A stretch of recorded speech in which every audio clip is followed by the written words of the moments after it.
It hurts too much. She yelled at the Mafia boss. He made every abuser in town vanish. The night Kira Ross screamed at a wife beater in the ER, she didn't know Brooklyn's deadliest man was listening. 24 hours later, that wife beater was gone.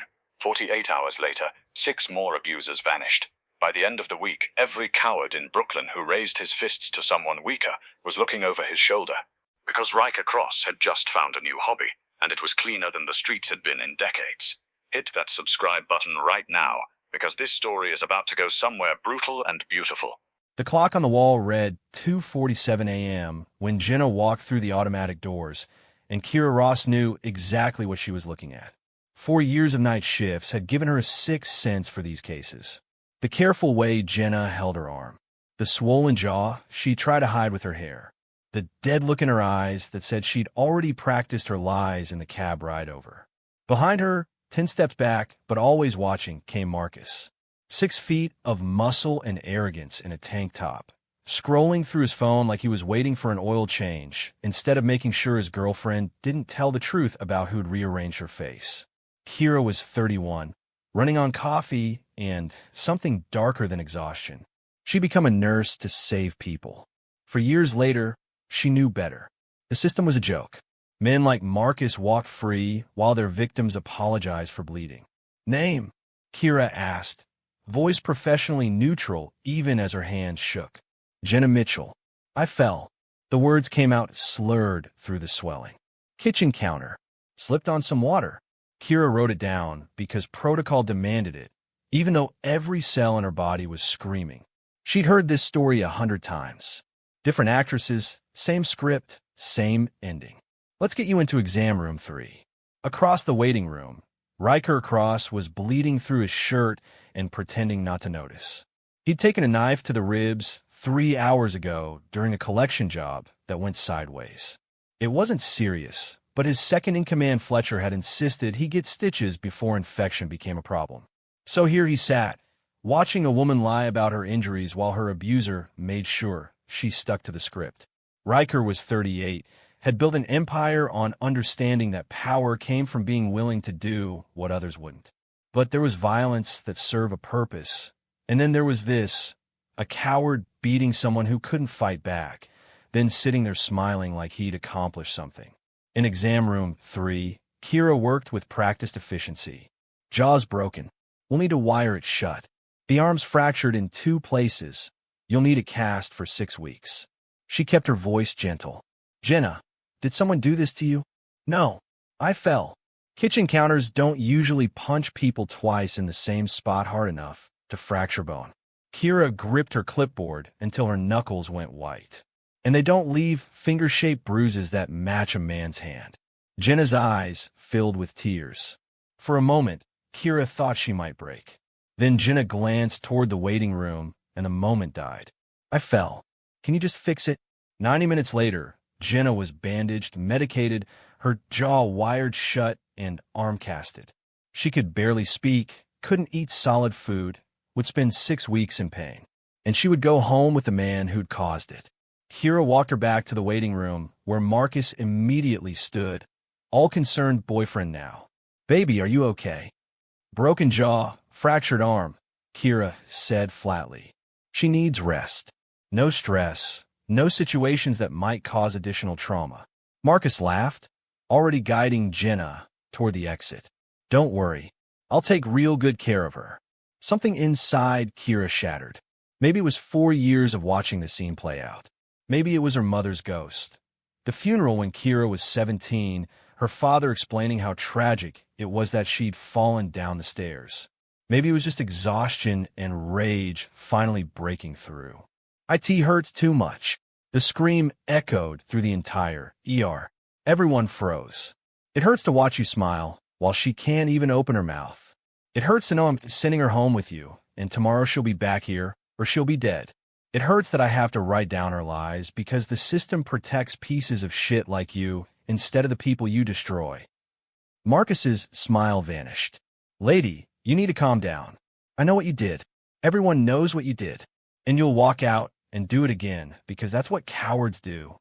You hit people who can't hit back, and the world just lets you." Security moved toward her.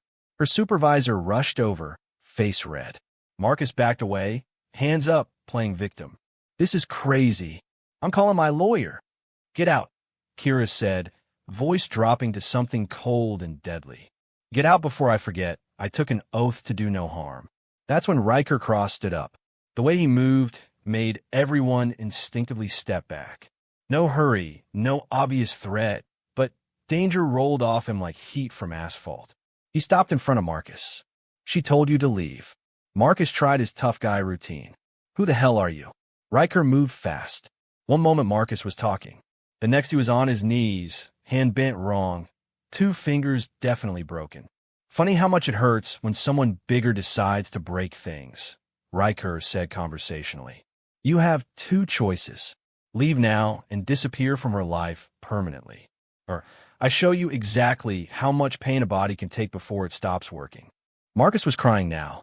Okay, let go. Riker released him. Marcus ran, out the doors into the night. Riker turned to Jenna, voice gentler now. Do you have somewhere safe? She shook her head, tears streaming. He handed her a plain white card with just a phone number. Call this within the hour. Someone will pick you up. You'll have a place to stay where he can't find you. Safe, secure, free. Just call. He turned to leave, then looked at Kira, who was shaking, her supervisor clearly about to fire her. Their eyes met, recognition of kindred rage, of people who'd seen too much and decided to act. You meant that, Riker said. What you said. Kira nodded. Good. He walked toward the exit, paused. How many women like her do you see every week? Too many. Riker smiled without warmth. What if they stopped coming? Before she could answer, he was gone. Kira stood there, career probably over, hands shaking, watching Jenna clutch that card like a lifeline. Her supervisor was yelling, threatening termination. But Kira barely heard it. For the first time in 4 years, she felt something other than helpless rage. She felt hope. Kira got home at 7 in the morning with a written warning in her bag and a phone number she couldn't stop thinking about. Her supervisor had screamed for 20 minutes about professionalism and liability and how lucky she was to still have a job. The hospital's legal team would be reviewing the incident. Code 4. One more outburst and you're done. She didn't care. She dropped her keys on the kitchen counter of her studio apartment, too wired to sleep despite the exhaustion pulling at her bones. The news played on her laptop. Local station, morning broadcast, the kind of background noise that usually helped her brain shut down. She was making coffee when the anchor's voice changed tone, shifting from traffic reports to breaking news. Developing story out of Flatbush this morning. Police are investigating the death of 29-year-old Marcus Webb, found deceased in his apartment around 5 a.m. Early reports suggest suicide, but investigators say the scene raises questions. Webb's girlfriend reported him missing last night after he failed to return home from the hospital where she was being treated for injuries. Kira's hand froze on the coffee pot. The screen showed Marcus's apartment building, police tape across the door, neighbors being interviewed. The same Marcus who'd been smiling in her ER 6 hours ago. The same Marcus who'd run out with broken fingers and terror in his eyes. Dead. Her phone buzzed on the counter. Unknown number. She stared at it for 3 rings before answering. Hello. He won't hurt anyone again. The voice was male, calm, unfamiliar. How many more? Kira's breath caught. She should hang up. Should call the police. Should do anything except what she did next, which was ask, who is this? Someone who listens when people say things hurt too much. A pause. You see them every week. Women like Jenna. How many? Her mind raced through the past month alone. Sarah, with the fractured ribs her husband gave her for burning dinner. Amanda, whose boyfriend put cigarettes out on her back. Lisa, who came in every few weeks with new injuries and new excuses. Too many, she whispered. Then help me stop it. You killed him. She should sound horrified. She sounded curious. I removed a problem. There's a difference. The voice never changed tone, stayed conversational, almost casual. You could delete this number and forget we talked. Go back to patching people up and watching them go home to the same violence. Or you can send me names when you see them. Men who hurt people weaker than them. I'll make sure they stop. That's not. Kira stopped. Not what? Not legal? Not moral? not the system working the way it was supposed to. She'd watched the system fail for 4 years. Watched women die because restraining orders were just paper. Watched children grow up in homes where violence was the language everyone spoke. "You have until tonight," the voice said. "If you want to continue, send me the next name. If not, we never spoke." The line went dead. Kira stood in her kitchen, coffee forgotten, staring at her phone.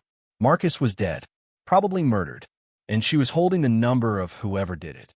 The right thing to do was obvious.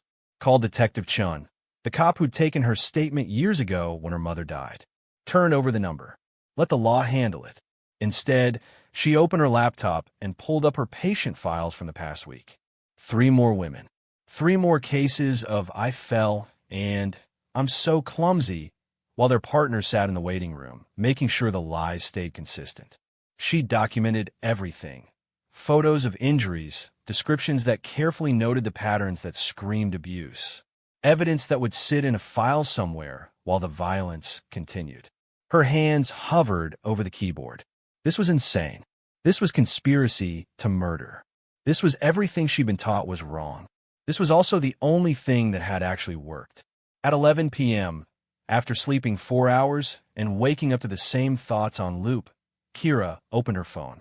She typed 3 names, 3 addresses, 3 men who would probably kill their partners within the year if nothing changed. Her thumb hovered over send for a full minute. She thought about Jenna's wired jaw, about her mother's funeral, about every woman she'd stitched back together just to send them home to more pain. She hit send. The response came back in seconds. Received. That was it. No confirmation, no questions, just acknowledgement.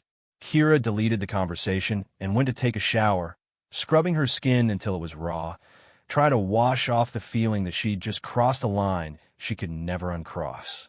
Over the next 48 hours, she watched the news obsessively between shifts. At first, nothing. Then small stories started appearing. David Chun, arrested on outstanding warrants after a routine traffic stop that found drugs in his car. Brian Foster, who suddenly quit his job and left town, his girlfriend reporting that he'd said something about starting over in Texas. Marcus Webb's death was ruled suspicious but inconclusive, investigation ongoing. The third name, Justin Park, was the one that made Kira's hands shake. He didn't disappear or get arrested. He came into the ER 2 nights later with a dislocated shoulder and a story about mugging.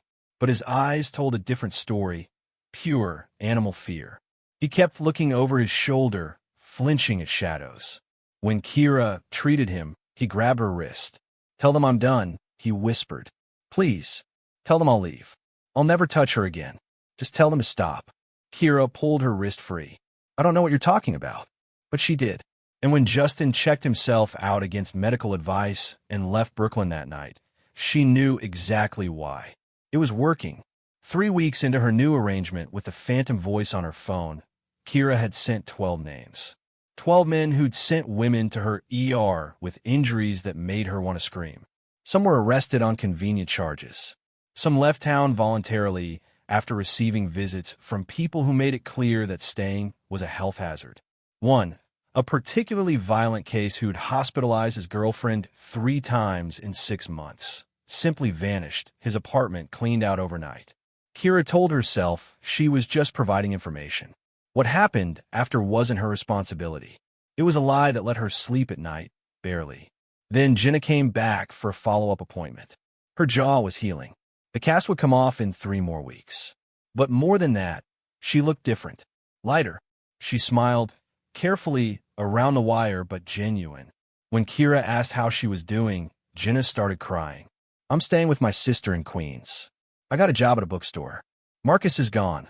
I don't know where and I don't care. For the first time in 3 years, I'm not afraid to fall asleep." She grabbed Kira's hands. "Thank you. I don't know what you said to that man in the ER, but whatever happened after, thank you." That's when Detective Sarah Chun walked into the exam room. "Ms. Ross, I need a moment of your time." Chun was in her early 40s, sharp-eyed, with the kind of presence that made guilty people confess just from proximity. She nodded at Jenna. Privately, if possible. Kira's heart hammered against her ribs. This was it. They'd connected the dots. She was in a jail. She finished with Jenna quickly and followed Chun to an empty consultation room, her mind already racing through what she'd say, how she'd explain. Chun closed the door and pulled out a folder. Inside were photos. Marcus Webb's apartment, David Chun being arrested, Justin Park's panic face on hospital security footage. A map of Brooklyn with red pins marking locations, all connected by string to one central question mark. 8 men, Chun said quietly, in 3 weeks, all with documented histories of domestic violence. All suddenly gone, arrested, or scared enough to leave town. She looked up at Kira. You've treated victims connected to 6 of these men. That's one hell of a coincidence. Kira's mouth was dry. I treat a lot of patients. I'm sure you do. Chun leaned back, studying her. Here's what I know. Marcus Webb's death scene was staged to look like suicide, but the angles were wrong. Someone with professional training made it look amateur on purpose. David Chin's drug bust. The cocaine was planted. Wrong packaging for street dealers. Too pure. Justin Park was visited by at least 3 men who threatened him with details about his daily routine that would require surveillance. This isn't random. This is organized. Then why are you talking to me instead of investigating? Chun was quiet for a long moment. Because 15 years ago, my best friend was murdered by her ex-boyfriend. He'd been arrested 4 times for assaulting her. 4 times, and every time the charges were dropped or pled down. The 5th time he killed her. Beat her to death in her own apartment while I was 3 blocks away at my promotion ceremony, celebrating becoming a detective. Kira's breath caught. I became a detective to stop men like him. I've spent 15 years watching the system fail over and over. Restraining orders that aren't worth the paper they're printed on. Prosecutors who won't press charges without perfect evidence. Judges who give suspended sentences because he has a job and he seems remorseful. Chin's voice was tight with old anger. So, I'm going to ask you one question, and I want you to think very carefully before you answer. What question? Should I be trying to stop what's happening? Or should I be looking the other way? The room was silent except for the hum of fluorescent lights and the distant sounds of the hospital. Kira looked at the detective, saw the same exhaustion and rage she felt every time she sent another battered woman home to her abuser. What if I told you I don't know what you're talking about? Chun smiled, grim and knowing. Then I'd say keep up the good work, Nurse Ross. And if you happen to notice any patterns in your patients, feel free to keep detailed records. You never know when documentation might be useful. She stood, gathered her folder, and headed for the door. Then stopped and turned back. One more thing. There's a case coming through. Judge Raymond Pierce. Family court. His wife Catherine came through your ER last week with a broken wrist and a story about tripping on the stairs. I remember. Pierce has been on my radar for months. He's not just abusive. He's been using his position to protect other abusers. Dismissing restraining orders, giving custody to violent parents, destroying women who try to fight back in his courtroom. Chin's expression was stone. But he's a judge. He has protections, connections, power that makes him effectively untouchable through normal channels. Why are you telling me this? Because normal channels don't seem to be working lately. And I thought you should know that some cases require special attention. Chin opened the door. Have a good night, Nurse Ross. Stay safe. She left. Kira stood alone in the consultation room, her mind reeling. A detective had just told her to continue, had given her a target, had made it clear that whatever was happening, it had at least one person in law enforcement who wouldn't interfere. Her phone buzzed. The unknown number. The detective? Kira typed back. Not a problem. She's sympathetic. Good. We may need her eventually. Kira hesitated, then typed, Judge Raymond Pierce. His wife is our patient. The response took longer this time. When it came, it was just 2 words, I know. Riker Cross sat in his office on the 14th floor of a building he owned through 3 shell companies, staring at a file that had been growing thicker for the past 2 weeks. Judge Raymond Pierce, 53 years old, appointed to family court 8 years ago, reputation spotless. On paper, he was a champion for families, an advocate for children, a man who took domestic violence seriously in his courtroom. The reality was different. Riker's people had been digging since Kira sent Pierce's name, and what they'd found made even him angry. Pierce didn't just abuse his wife, Catherine. He weaponized his position to help other abusers. Restraining orders dismissed on technicalities. Custody awarded to violent fathers. Women who fought back in his courtroom destroyed through legal manipulation. And he did it all while accepting bribes from men who wanted their victims silenced. Fletcher walked in without knocking, dropping another folder on the desk. "You're not going to like this. Tell me." Pierce has friends. Real friends. 3 senators, the police commissioner, half the appellate court. You go after him the way we've been handling the others, and we'll have federal attention within 24 hours. Fletcher leaned against the desk. This isn't some random abuser. This is a man with power. Which is exactly why he needs to be stopped. Boss, I get it. But we have operations to protect. People who depend on us. You start a war with a judge. You risk everything we've built. Riker looked at the photo clipped to the file. Catherine Pierce, 41, former attorney who'd given up her career when she married. The hospital photos showed a broken wrist, bruised ribs, cigarette burns on her back. The pattern went back years. She tried to leave twice. Both times, Pierce had used his connections to make her life impossible.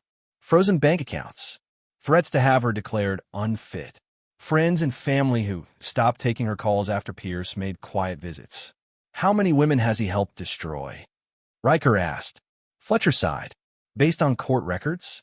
At least 40 cases where he ruled against domestic violence victims in ways that don't make legal sense. Could be more. And his wife? She's terrified. Our contact says Catherine won't testify even if we give her protection. She knows what he's capable of. Riker stood and walked to the window, looking out at Brooklyn spread below him like a kingdom he'd conquered through blood and calculation. He'd built this empire by being smart, by knowing when to fight and when to negotiate. Going after Pierce violated every strategic instinct he had. He thought about his mother, about finding her body when he was 12, his stepfather already gone, the police report that called it an accident, about his sister Nadia, who hadn't spoken in 20 years, who lived in a facility upstate, trapped in the moment she'd watched their mother die.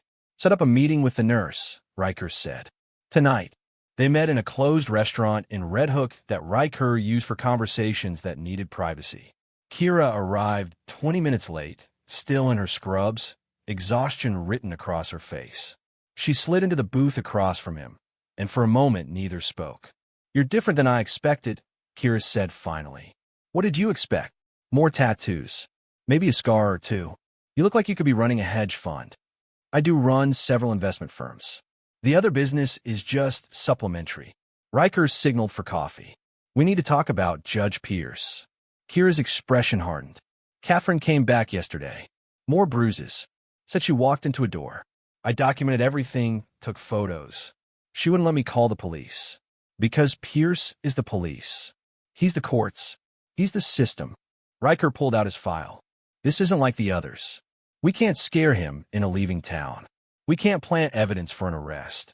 He has too many friends who'd make it disappear. And if we make him vanish, every federal agency in the state will investigate. So we do nothing. Kira's voice rose. We just let him keep destroying people. I didn't say that. I said we have to be smart. Riker opened the file, spreading documents across the table. Pierce isn't just abusive. He's corrupt. He takes money to rule certain ways. He has relationships with lawyers who bring him cases. There's a pattern, but it's buried under years of careful legal maneuvering. What do you need? Evidence. Real evidence. Not just of him beating his wife. That alone won't stick. We need to prove the corruption, show the pattern of rulings, connect the money.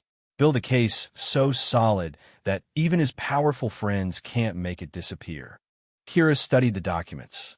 This could take months. Or days if we have someone on the inside. Riker looked at her directly. You said Catherine came back yesterday. Did she seem ready to run? She seemed hopeless. Like she'd given up. What if she had a reason to hope? What if we could offer her real protection and a way to destroy him permanently? She won't testify.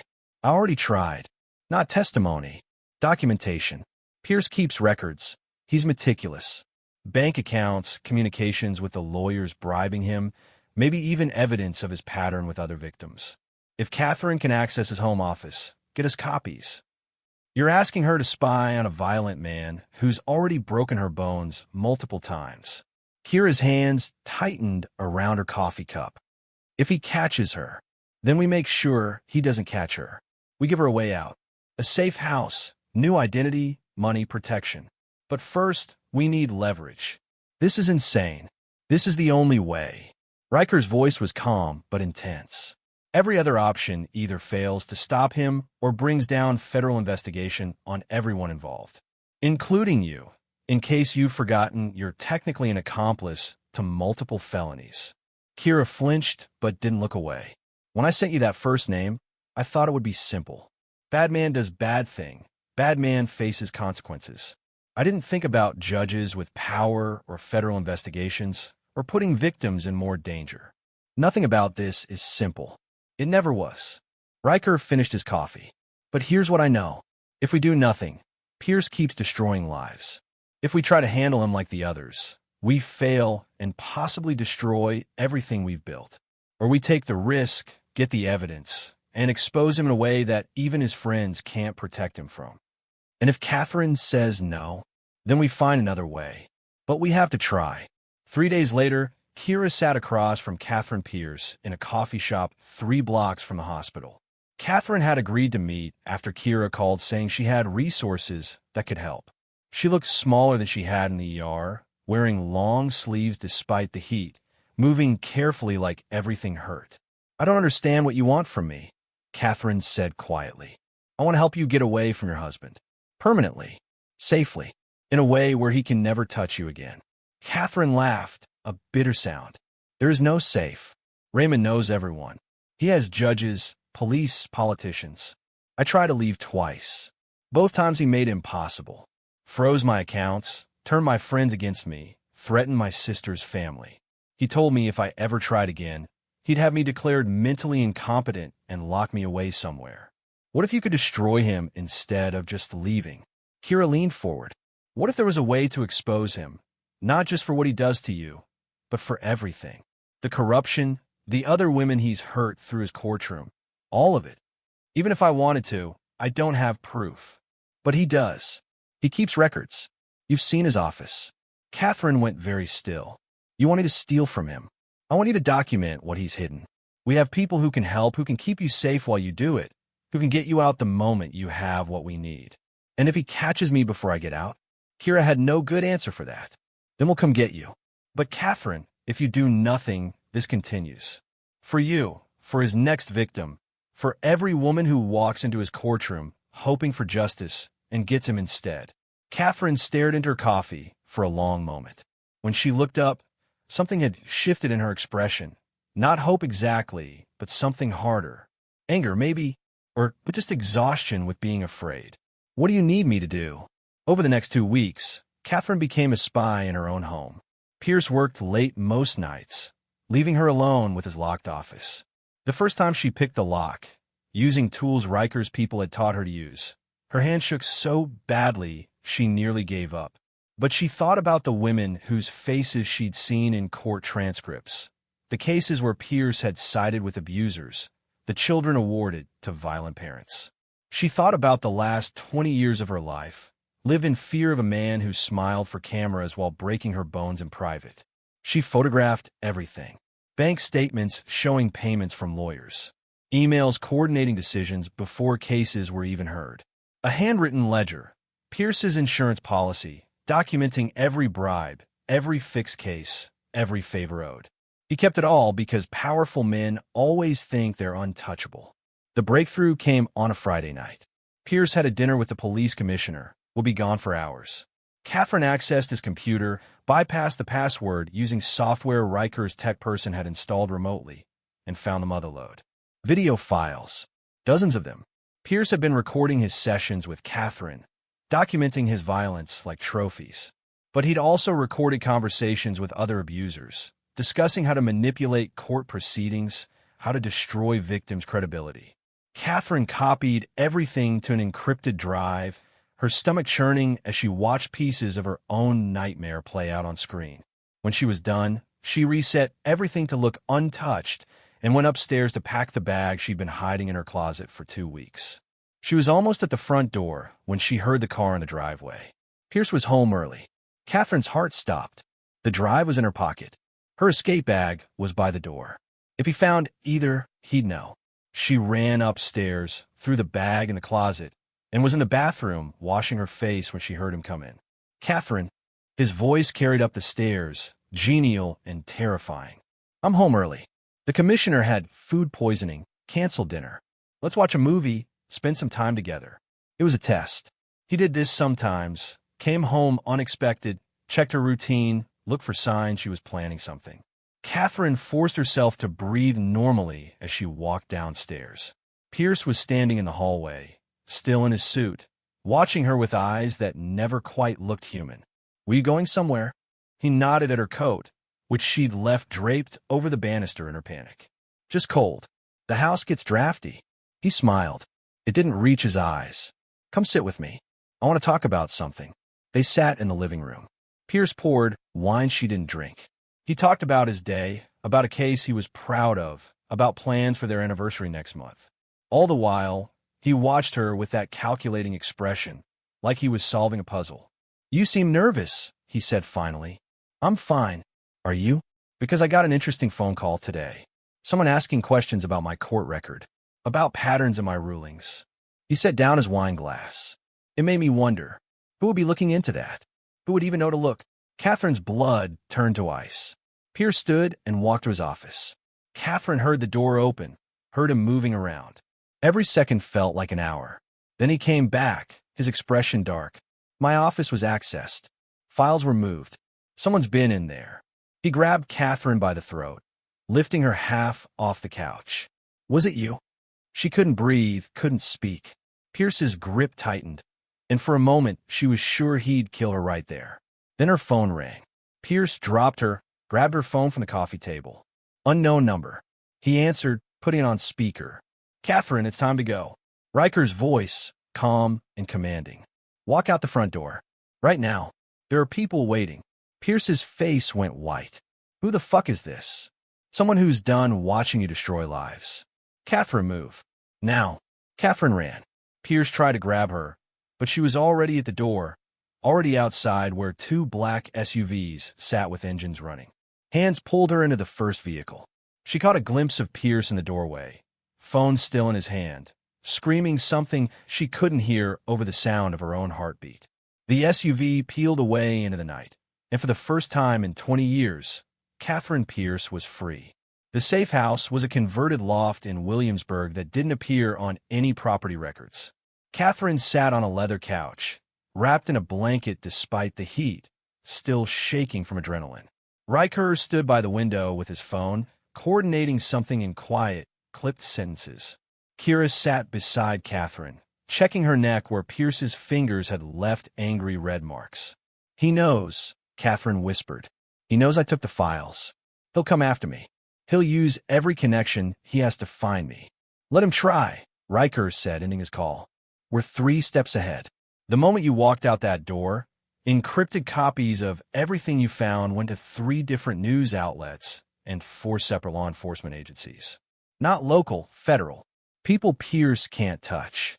You don't understand what he's capable of. I understand exactly what he's capable of. I also understand that by morning, his entire world collapses.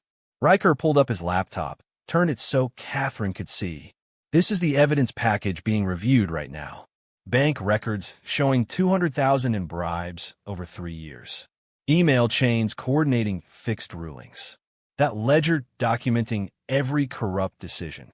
And the videos." Catherine looked away from the screen. "I can't watch those." "You don't have to. But prosecutors will.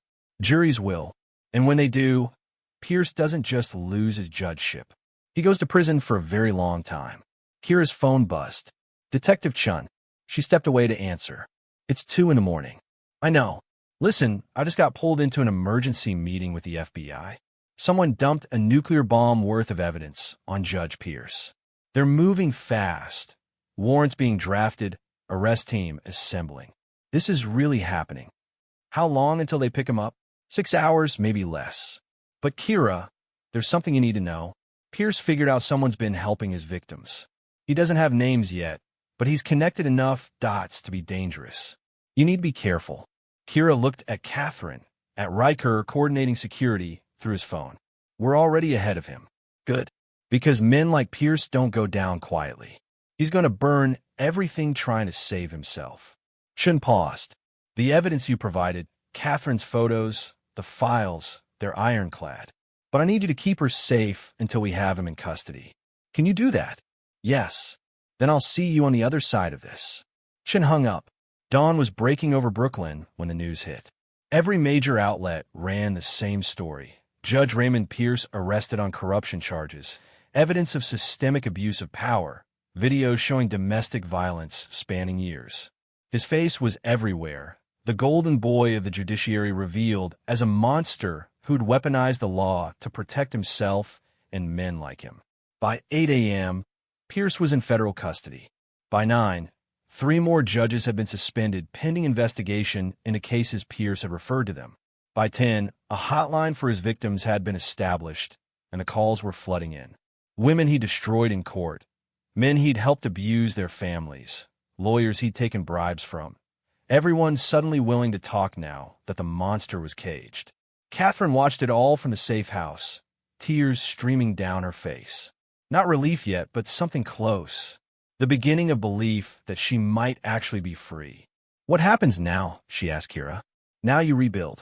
The legal team Riker hired will handle your divorce, your safety, everything. Pierce won't be able to touch you. He'll spend the rest of his life in prison if the prosecutors do their job. And you? What happens to you? Kira hadn't thought that far ahead. She'd been operating on rage and momentum for weeks, sending names, watching abusers disappear, telling herself she was helping. She hadn't considered what came after. I go back to work, she said finally. Keep doing what I do. Saving people. Trying to. Riker walked over, pocketing his phone. Catherine, there's someone here to see you. A woman in her 60s entered, eyes red from crying. Catherine gasped. Mom. They embraced, both sobbing. Catherine's mother had been one of the people Pierce had isolated her from, using threats and manipulation to sever every support system. Riker had located her that morning, explained everything, brought her here to reunite with the daughter she'd thought was lost. Kira stepped back, giving them privacy. Riker gestured for her to follow him to the kitchen area. This is the part where you tell me this can't continue, Kira said. Actually, I'm telling you it has to evolve. Riker poured coffee, handed her cup. Pierce was high profile. His arrest will spark investigations, congressional hearings, reforms. Which means the system might actually start working for the next few months. Our services won't be as necessary. That's good, isn't it? It is. But it's also temporary. The system always reverts. The powerful always find ways to protect themselves. And there will always be men like Pierce who slip through the cracks. Riker looked at her seriously. What we've been doing isn't sustainable long-term. It's messy, illegal, and dangerous. But it's also revealed something important. What? That there are people willing to do what's necessary when the system fails. You, me, Detective Chun, even Catherine. We're not heroes. We're just people who decided that watching wasn't enough. He set down his coffee. So here's what I'm proposing. We legitimize part of this. Create a foundation that helps domestic violence victims. Legal support, safe housing, relocation assistance. Everything above board. Use my money, your medical expertise, Chin's law enforcement connections. And the other part? The part that's not legitimate. Stays in the shadows. Reserved for the cases that can't be handled legally. The powerful abusers, the corrupt officials, the ones who think they're untouchable. Riker's expression was hard. But we get smarter about it. More careful. More strategic. No more spontaneous decisions. Every case gets evaluated, every risk assessed. Kira thought about the past month. About Jenna, healing and safe. About Catherine, free after 20 years. About the dozens of women who weren't coming to her ER anymore because the men who hurt them were gone. She thought about her mother, about the funeral, about 17-year-old Kira standing in the rain watching them lower a casket while her father pretended to cry. I'm in, she said, but I have conditions. Name them. No killing unless absolutely necessary. We try every legal option first. And if we do have to go dark, we make sure the victims are protected and willing participants, not pawns we're moving around. Riker extended his hand. Agreed. They shook on it, two damaged people forming a partnership that would operate in the gray spaces where the law ended and justice began. 6 months later, the Grave Foundation opened its doors in downtown Brooklyn. The building was modern, secure, with 24-hour security and services that range from legal consultation to therapy to job training. Catherine Pierce ran the day-to-day operations, using her legal background to help victims navigate the system that had failed her. Detective Chun served as a consultant, steering cases toward legitimate prosecution when possible. And Kira continued her ER shifts, still documenting injuries, still seeing the patterns, but now with resources to actually help. The foundation helped 300 women in its first year. 97 successfully left their abusers. 42 saw their attackers prosecuted and convicted. 12 cases required the kind of help that wasn't advertised on the foundation's website, the kind that Riker handled personally, making problems disappear through methods that couldn't be discussed in polite company. Brooklyn's domestic violence statistics dropped by 30%. The media attributed it to increased awareness and better resources. Law enforcement credited more aggressive prosecution. The truth was more complicated, darker, and infinitely more effective. On a Tuesday night, 18 months after everything started, Kira was finishing her shift when a young woman approached the nurse's station. Maybe 25, with fresh bruises barely hidden by makeup, and that look Kira had learned to recognize instantly. The look of someone who'd been surviving violence so long they'd forgotten what living felt like. "I need help," the woman said quietly. "Not just medical. Real help. Someone told me. Someone said I should ask for Nurse Ross." Kira led her to a private exam room and documented her injuries: broken ribs, cigarette burns, a concussion that should have been treated days ago. The story was familiar. Boyfriend who started out charming and slowly became controlling. Isolation from friends and family. Escalating violence that she convinced herself was somehow her fault. "Do you have somewhere safe to go?" Kira asked. The woman shook her head, tears finally breaking through. "He's everywhere. He tracks my phone, my car, everything. If I leave, he'll find me. And if he finds me..." She didn't finish the sentence. She didn't have to. Kira pulled out a card, official, legitimate, with the Graves Foundation logo and address. "Go to this place tomorrow morning. Tell them I sent you. They'll help you disappear safely, legally. New identity, if necessary, protection, everything you need to start over." "What about him? What about him?" "He'll just do this to someone else. He'll find another woman and..." "That's not going to happen." Kira's voice was calm, certain. "Trust me. By the time you're safe, he'll have other problems to worry about." The woman left clutching the card like a lifeline. Kira pulled out her phone and sent a message to a number only 3 people had. "New case. High risk. Sending details now." The response came back immediately. "Received. We'll handle it." Kira finished her shift and walked out into the Brooklyn dawn. The city was waking up around her, delivery trucks rumbling past, early commuters heading to the subway, the endless rhythm of life in motion. Somewhere in this city, a woman was planning her escape. Somewhere else, a man was about to learn that the rules had changed, that violence had consequences, that being powerful didn't mean being untouchable. The system was still broken. The laws still failed more often than they succeeded. But in the spaces between legal and illegal, between justice and revenge, between the way things were and the way they should be, a small group of people had decided to make a difference the only way they knew how. It wasn't perfect, it wasn't clean, and it definitely wasn't legal. But when Kira thought about Jenna's healing smile, Catherine's freedom, the 300 women who'd rebuilt their lives, and the countless others who'd never know how close they'd come to becoming statistics, she knew it was worth it. Because some things hurt too much to watch and do nothing. And some people, when they finally stop watching and start acting, change everything. If this story moved you, hit subscribe and let me know what you think in the comments. Sometimes the system fails. Sometimes justice needs help. And sometimes the most dangerous partnerships are the ones that save the most lives. Thanks for watching, and remember, if you or someone you know needs help, there are resources available. You don't have to survive alone.